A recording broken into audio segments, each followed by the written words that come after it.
Welcome back to this edition of In Focus. This morning we are tackling a very important topic. We're looking at this op-ed in depth, Is America in Danger of Losing Its Soul?, written by Dr. Lewis Brogdon, a Bluefield native and professor, scholar. So Dr. Brogdon and our local pastors, I want to thank you all for joining us and just taking the time out of your schedules to talk about this important subject. And Dr. Brogdon, I'll start with you. Again, you recently wrote this op-ed. You also say that there's a quote, that stubborn refusal to right the wrongs of the past and present around issues of race, political dysfunction in Washington that is more beholden to corporate interests than the people, and a hyper-partisan, tribalistic two-party system that is tearing the country apart. That's mentioned here in your article. Why do you think there is a refusal? Who is refusing to right these wrongs? Can you just elaborate more on this and some of the corporate interests and two-party system that you alluded to in your op-ed? Yeah, I think, it's a sophisticated way to really basically talk about how we're not good neighbors to each other. And if we start seeing each other as neighbors, I think there will be more of a willingness to do something that Pastor Lowe mentioned, is do some listening. We're in this sort of historical moment where everybody is so focused on sort of their own way. And Proverbs 14:12 says, there's a way that seems right unto a man, but in the end thereof are the ways of death. And we're just kind of in that moment where if we keep trying to do things our way, we're going to destroy this country. And we're already doing it. It's happening right before our eyes. So we know we have a history of enslaving people. We know we have a history of genocide as it relates to African Americans. Women didn't get the right to vote until, after the Civil War. So we have these things in our history, and there's no need to pretend that they don't happen, which, again, this is why I'm so surprised more Christian leaders aren't standing up in this moment, because something that we do every week is own our sinfulness. I mean, that's a Christian practice. And people are acting like, as a country, we can't do that. We have to pretend that we don't have these painful things, and that these painful things have not affected groups of people who are our neighbors. And so no one is saying that you're supposed to hate the country.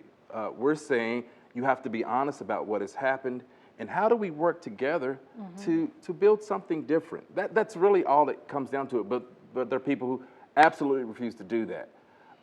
What has happened with our two-party system is very, very dysfunctional.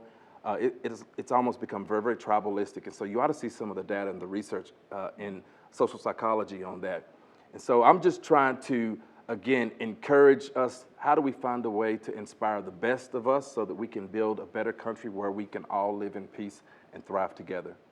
And Pastor Hay, what are your thoughts on what Dr. Brogdon just said? And it seems like he's almost asking for like a call for action. Church leaders, it just seems like they're, not all, but some are just standing by and watching this play out without really taking action and steps and talking to their congregations about what's going on. What are your thoughts on that and the role that faith leaders should be playing right now?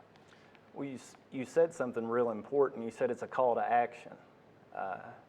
And Dr. Brogdon, you just started out by saying we're not always good neighbors to each other. And it reminds me of Jesus saying the greatest two commands are love God and love your neighbor.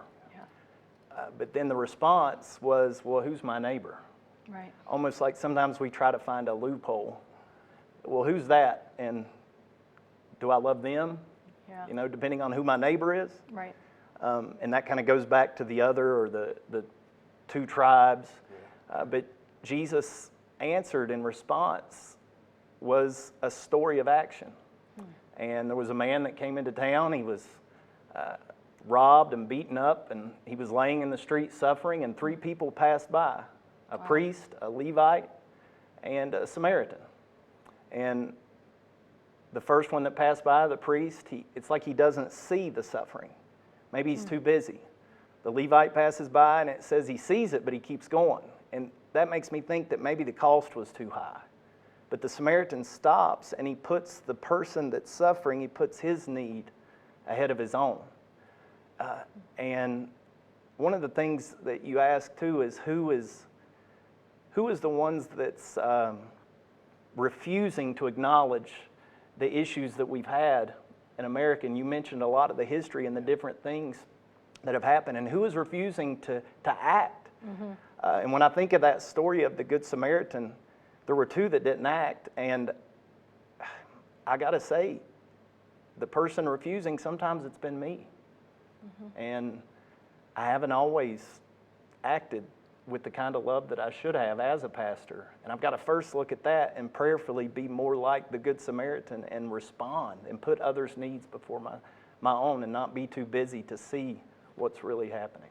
That takes so much courage. Thank you for saying that. That's very, very powerful. If that happens across this country, that's going to be a very, very important step in this journey to what I hope will be a movement. Right, because it really could start one person at a time, or it seems like it does, but you have to be self-aware and recognize your shortcomings and say, you know what, maybe I haven't always loved my neighbor, or I've been selective of loving someone that just has more similar interests than me. So I think it comes down to being self-aware. Pastor Lowe, what are your thoughts on what Pastor Hay and Dr. Brogdon just said? Well, I think it's really neat. Dr. Brogdon said it's something that we do every week, acknowledging our shortcomings. And as Christians, it is something that we should be able to lead on. A large part of our theology is that we've all messed up. Yeah. We've all fallen short. We've all missed the mark. And that's something that we confess. But I think that it seems like in our society today, we've become so attached to being right. That we don't want to let go of anything because I want to be right. Yeah. And as Christians, I think we should be able to find that place to where we say, you know what, I may be wrong. I may not have this all figured out. Maybe I should listen. Maybe because I've missed the mark before. Yes. I've fallen short before. So take it as an opportunity to hear what others are saying. And it just seems like we are living in a society full of fear right now too, right? With the shootings we hear about, we're talking about it on the news almost every day. You know, in Colorado, back in March, people walking into a grocery store at King Soopers were killed just shopping for groceries. And it seems like that could also fuel the fire with the pandemic too, you know, with people just being fearful and the unknowns. How do you as pastors, let me ask you this, Pastor Hay, how do you overcome that with your congregation to work through some of the fears and anxieties that we're just facing as a society? Because I do feel like that fuels a lot of like the hatred and a lot going on that's negative right now. I think one of the big things is when it comes to just being afraid is the thought that I'm going to be vulnerable. So kind of going back to the discussion we're having about a call to action, I think sometimes there is a fear to act because we're afraid of the vulnerabilities that come along with it, like the dangers of violence. But the truth is, you can't do anything meaningful without risk. So what I would say to our congregation is, without vulnerability, you really can't do anything. And yes, there is that fear, but if I'm going to do something meaningful and really flourish in life, I've got to be willing to, take risks and face those fears. It doesn't mean that I'm never afraid. It just means that, I go into it, maybe that fear is there, but the meaning of what we're trying to do is more important than the fear or even the risk. The risk is worth it, I guess, is what I'm trying to say. And just kind of adjusting your mindset. We do have to take a quick break in one moment, but I want to give Pastor Lowe a chance to respond to that as well. How do we overcome as a society, person by person, just like the fears that people are dealing with and how that just kind of fuels the fire, it seems like right now? Yeah, I think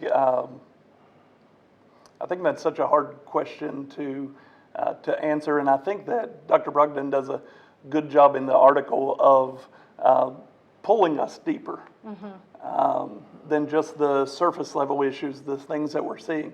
And when he pulls us to the place to where we recognize the hate, then we recognize that as being wrong. And then he calls us to that deeper walk of forgiveness and listening.